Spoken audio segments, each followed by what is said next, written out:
Hi there, I'm Michael Kearns. Welcome to Michael Mentors, episode number 3. Moving from indifference to effervescence. So here we are, back in the indoors, and we thought about doing this episode outdoors, but no. Here I am in my cave. Yes, there's a new expression called cave syndrome, and I guess I'm probably suffering from it since I didn't really want to go outside today, in spite of the fact that I guess I could go outside. But then, do I wear my mask outside, or do I not wear my mask outside? I mean, I'm double vaccinated, but that doesn't mean I couldn't.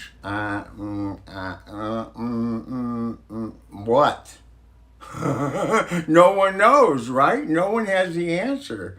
Oh my gosh. So I remain in my cave, fears held at bay, mask nearby, ready to grab if I need it in a moment. It wasn't supposed to be this way. I mean, April was the cruelest month, and then June busted out all over, and then July kind of fizzled, and here comes August with the fires. Oh, what next? Of course we're bound to feel that low-grade depression, the blahs, whatever we're feeling, back into the doldrums of life.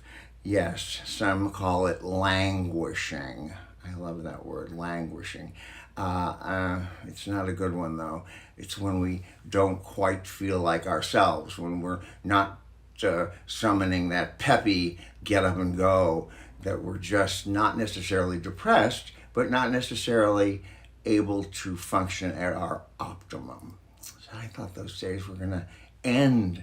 No, we seem to be back at that point in life. And I wonder, what did we learn? Have we lost the things that we learned? Were those lessons just here today, gone tomorrow? I don't know, but I'm concerned. Is it time for us to revisit those lessons and study them maybe a little bit? I see the late night guests on the talk shows, the ones who used to kind of be getting our sympathy and our votes for making bread and taking care of their kids and doing all these valiant things. They're now making fun of what they had done to gain our popularity. Oh yeah, that making bread is over now. And I think to myself, it's so cynical. I mean, wasn't the making bread and all the things like making bread, wasn't that a good thing? Wasn't it a good thing to lean in to our neighbors, to listen more carefully to people's problems, to the things that they needed, to develop a reciprocity? If somebody needed toilet paper, you might offer them some wipes in exchange, or you might offer them some crackers if you needed a good banana with some potassium in it. I mean, I'm sad to think that we're going to lose some of that human connection that we had engendered during the time of COVID at its worst, at its most challenging. I don't want us to revert to our cool, detached kind of Hollywood selves. I certainly hope not. And I certainly don't want to be dwelling in my cave anymore. Who cares about the extra pounds or the inches that are gained in the jeans department? It's not important. It's not important. Life had become kind of a Walt Whitman poem in which we were endeavoring to democratize our neighborhoods, to try to rid them of the problems that existed so obviously. Maybe do something about the homeless situation. Maybe do something about climate change. Maybe do something about the neighbor who needed someone to sing happy birthday. The simplest thing to the most complicated thing. But we don't want to, just because Gavin changed the rules, we don't want to suddenly change our own personal belief systems, do we? Don't we want to cling to some of the things that seemed ostensibly to make us more human, more caring, more aware, more evolved human beings? I don't know. I'm sure struggling with it, and I know probably some of you are, because I don't want to be in that state of indifference. I want to be in a state of effervescence. Such a great word, effervescence. It's like champagne or something. And you know what? The other thing is, didn't we kind of sort of, as difficult as it is, consider our mortality during this time? Didn't we look at our possibility of not being around forever, and didn't we spend some time proofreading our wills rather than playing Candy Crush or whatever it's called? As we shift, we know certain things don't work and other things do. We know that calling a friend and making a date, whether that's a Zoom date or a date to go to the park, we know that works. Bring another person, it works even better. We know that going out into nature is there's nothing like it. There's just nothing like it. I read that it's now called, it's called soft fascination.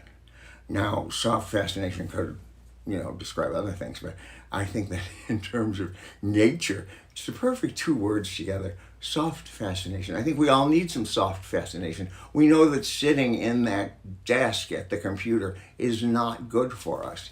So try some soft fascination. Make a gratitude list. It's pretty easy. Or a bucket list. Join a book club. The other thing that everyone seems to agree works is to volunteer. Get out there and offer to do something that helps someone. And you can do that in your home. You can do that from your cave. You can find a volunteer experience. If you have a skill, there's something you can do that not everybody can do, make a little video, put it online, teach something, teach somebody something, share of yourself, give of yourself. And this will get you out of this potential trap that we might be going into again. Do a good deed. Most importantly, just love each other. Now, I want to tell you a little story. Something that happened in 1966, probably before many of you were even born.